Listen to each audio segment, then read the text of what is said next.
तैमूर साहब, obviously second issue जो बहुत मसला रहा है, एक तरफ तो आप लोगों की मुलाकात नहीं हो पा रही इमरान खान साहब से, और दूसरी तरफ जो वजीर आला खैबर पख्तूनख्वा प्राइम मिनिस्टर को मिलने चले गए after having taken a very hard stand, और फिर बाहर निकल के उन्होंने कहा कि मैंने ये इशू भी डिस्कस किया। ये क्या पार्टी का फैसला था, खैबर पख्तूनख्वा की हुकूमत का फैसला था कि जो वजीर आला है वो जाके वजीर आजम से मुलाकात करेंगे? देखिए, इसमें मेरे ख्याल में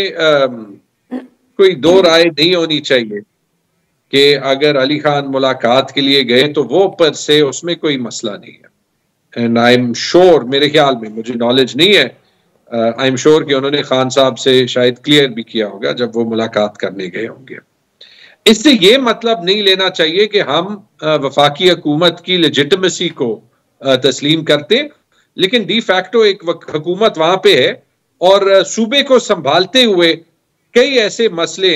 जिन पे बात करना जरूरी है। चाहे वो अभी एक लेजिटिमेट हुकूमत ही बैठी हो जिसमें तो कोई शक नहीं रही, पूरी दुनिया कह रही है कि पंजाब में नवाज लीग जो है वो 17 से 20-25 सीटें सारी जो है वो जीती हुई है। तो अगर वो इस मैंडेट के साथ हुकूमत की कुर्सी पे बैठना चाहते हैं, कुछ देर बैठे, इंशाल्लाह ये रिवर्स होगा।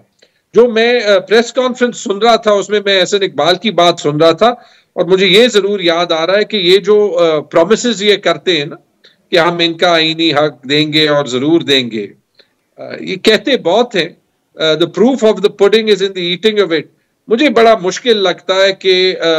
एक बगैर मैंडेट की वफाकी हुकूमत जो है वो अपने आईनी कमिटमेंट्स पे जो है वो उतर पड़ेगी और